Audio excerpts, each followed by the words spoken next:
Hey everyone. This is Philip Coyne from the Sandberg Student Circle here. Hope everyone's well. The weather is fantastic. I'm actually joining from the studio today,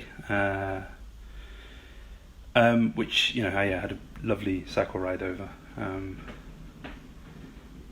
So I'm going to start, as I've started every stream, with just a shameless plugging of all the things, all the various groups I've been doing within the Sandberg. Our shop and drop scheme is, of course, still running. If you can't leave the house for whatever reason and you need somebody to bring you shopping supplies, just let us know at student.circle.sandberg@gmail.com. I'm going to show everyone like a bunch of emails at the end so that they can, they can see the way it's all written out. We are also looking for volunteers. If you're interested, get in touch. This will be for a whole bunch of things, so we're going to be taking phone calls hopefully soon. We're translating certain things already. We're doing the shop and drop scheme, but then also we're kind of sharing the volunteer pool with Unsettling, so a lot of things that they're doing, will also be within that field of what you could be doing, basically. Unsettling are still running the station hours, I think on Thursdays, but that might change. So if you fancy chatting within a group or chatting individually, you go to their website. It's at the bottom of the website is all the information that you need, but so far it seems to have been really great. Also check out the program, because that's shifted for the kind of corona pandemic, and it looks like it's doing some really important stuff. Keep a lookout for what the Student Council are doing, as ever. No doubt it'll all be good stuff. The guide for international students and artists is up, which is, if you're looking for support and you need to figure out how everything's working, go and check that out. Super comprehensive, really great. Then what was I going to say? Then also there's the concerns and questions button on the Sandberg page, which has FAQs and other important information, a kind of up-to-date account of what's happening within the school, all this kind of stuff.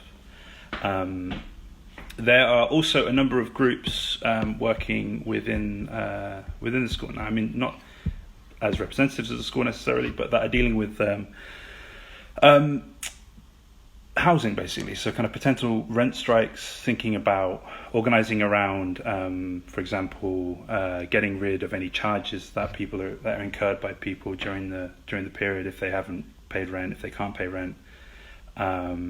So if you are interested in getting involved in that, just maybe drop us an email and we can, pass on the email to whoever's, happy to take questions. Anybody else who wants to get involved in the organising. This Friday there will be Pub's 5th pillow stream. I think it starts at 12. But if you go to the site, all the information will be there. So far, they've been really, really great. It's just kind of nice to tune in and hear familiar voices and just have it on in the background all day, which is great. The school has organised something called Meal Deal, right? Which is the canteen is opening. Some of the people who are working there are going to be going back to work, which is also good because their pay. They were getting paid, but I think there was a certain point where potentially the contracts would run out. So, yeah. But the point being that the school is helping the canteen put together cheap meals for students and staff, right? Which you can collect and take home and reheat. There will be 5 meals for a week for €15. That's €3 a meal, which is fantastic. This starts today, actually, but I think you have to email ahead of time. Not email ahead of time, message ahead of time. The way it works is that you send them a WhatsApp message with your name, your student number, whether you want vegetarian or non-vegetarian, and they'll send you a tikkie, and then you pay the tikkie, and then you go to school with your student card and pick it up from the, I think just outside the front entrance to the retail building. The phone number will be on the internet, and I think all the coordinators will definitely have it, and they probably will have already emailed it out to all of you. This week it's going to be all vegetarian, but like I say, this is the first week, so there's actually I think a lot less meals than they're planning to be able to produce. But what they have this week is vegetarian curry with tofu and pak choi, pasta with grilled vegetables and tomato sauce, and then a vegetarian shepherd's pie. And then keep a lookout for this moving forwards, because I think it will be really great and really important. And I think that they're talking about organising a second location so people don't have to travel so far, for dropping off the food.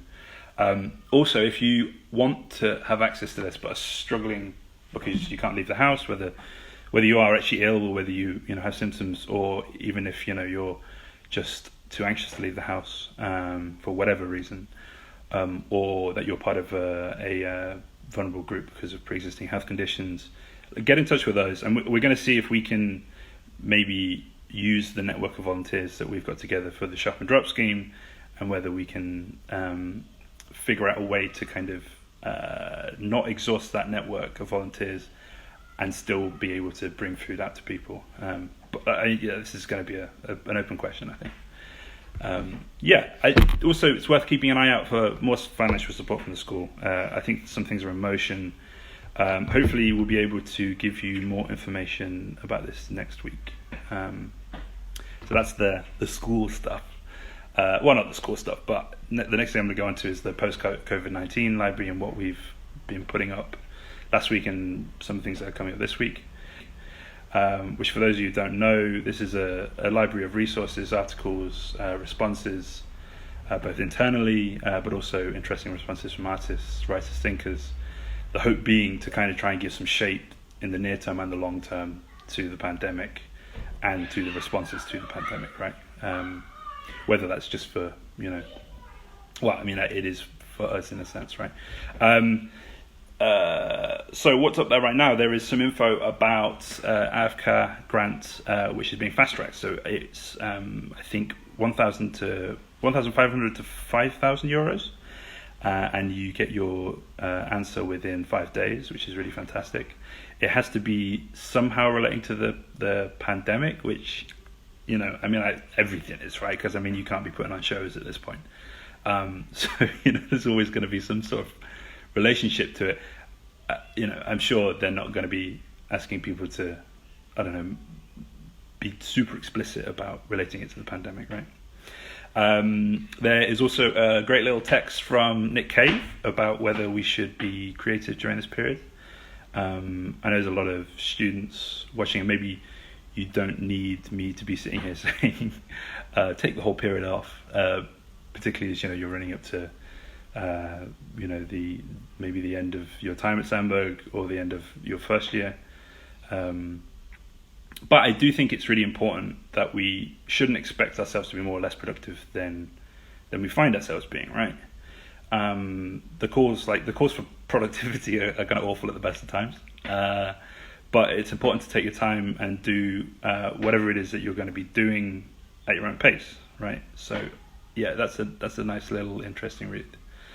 C.A. Conrad, who many of us know and love at Sandberg because of their involvement with the fine art course, has made one of their rituals to be done during the pandemic. So check that out. I think tomorrow we'll be posting an interview with Eric Davis about his book High Weirdness in relation to the coronavirus pandemic, called Corona Weirdness. He's a really interesting character. He's kind of properly singular in kind of esoteric studies and I guess what he calls kind of critical psychedelia. Definitely worth checking out if you're interested in that kind of stuff. He's also been, over the kind of last 10 years, producing this really remarkable resource, which is a podcast. I think 9 years it ran, and then there was maybe 3 to 4 podcasts a month around kind of cultures of conscious. What's he saying? Cultures of consciousness, magic, spirituality, psychology, and technology. It's really kind of a remarkable thing that he's kind of very quietly been doing, and I've only kind of clocked onto it quite recently. It's very bingeable, and there's a lot of it, so maybe it's kind of perfect for the pandemic. There will also be a link to the locked-in live stream that the Heesterveld, I'm not sure if I said that right, but the Heesterveld creative community down at the Bauma, who I'm sure a lot of you know. I think probably a fair few people at the school live in the building or around the building. This stream is an 18-hour stream that went up, I think, last week, showcasing artists, musicians, dancers from within the community, including an exhibition from Never Neverland that had a bunch of alumni students making work. Definitely worth checking out. Lots of great music and stuff.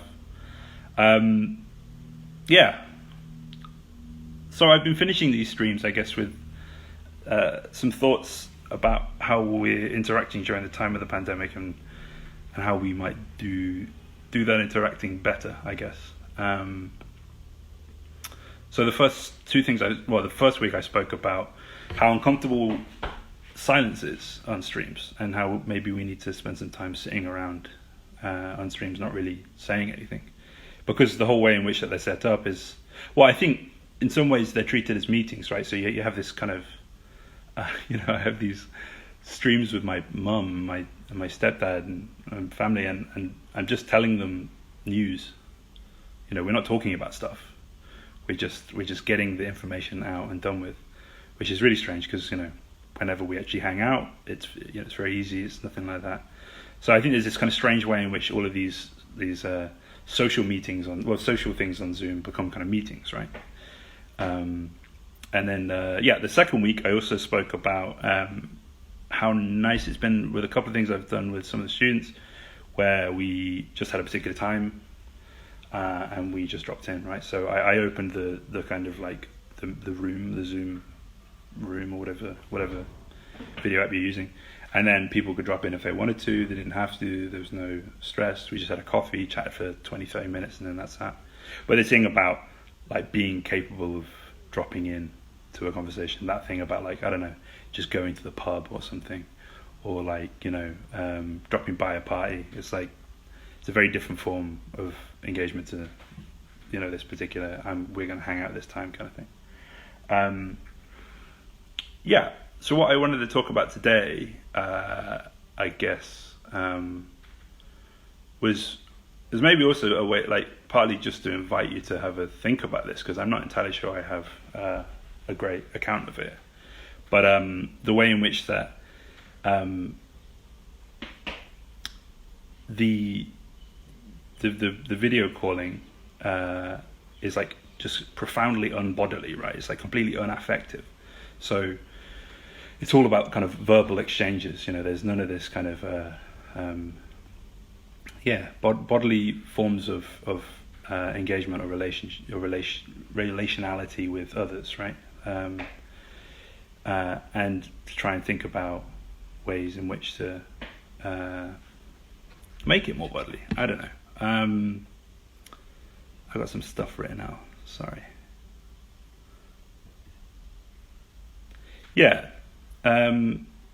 The thing about it, with the Zoom calling, it's like it's so different to that just like hanging out in space, right? Just being in space together and not even talking about stuff, which I think is like a really lovely way of hanging out, and it's something that I really miss, right? And and I think while it's hard to engage in these kind of like bodily or affective forms during the pandemic because of the constraints, I don't think it's impossible.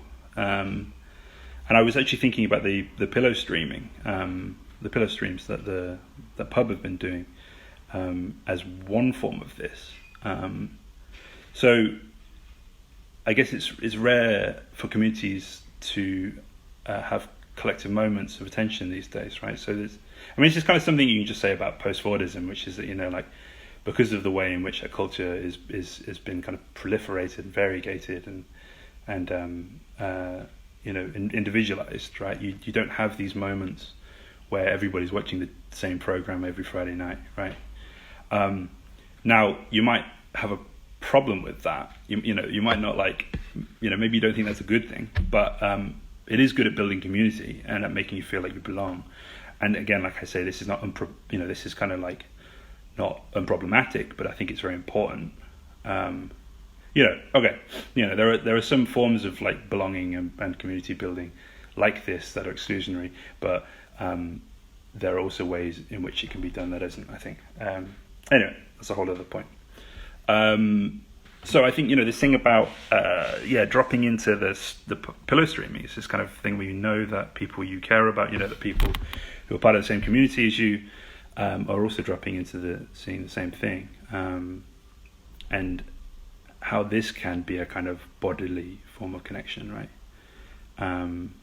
Like an affective form of connection. It's not something verbal. So, I mean, maybe this is a dull suggestion, but I think, obviously, maybe you can think about this, as I've just said, but I think doing things like reading, watching things with your pals is an important thing to do, not necessarily over a live stream, video call, sorry, but like in tandem, right? So maybe just commit to something your pal has told you is a really good read, or like a good recipe, or something to watch, and just do it, right? Because, this is this thing about kind of thinking in tandem, and then, I don't know, maybe I can't put it in words. Also, I think, sharing is really important. So one of the last things I was going to say is that I've come across a load of Google Drives with films, music, and stuff in. Obviously, I can't put this on the post-COVID library because it goes up on the Sandberg site, but drop me an email if you want to get hold of it. And lastly, I was going to just make sure that we had an actual image of the emails and stuff, because I know it's kind of quite difficult to take it down when I'm talking. So there, that is. Here's the lovely view and the rest of my studio, and I will leave. But thank you for joining me, and I hope you're all well.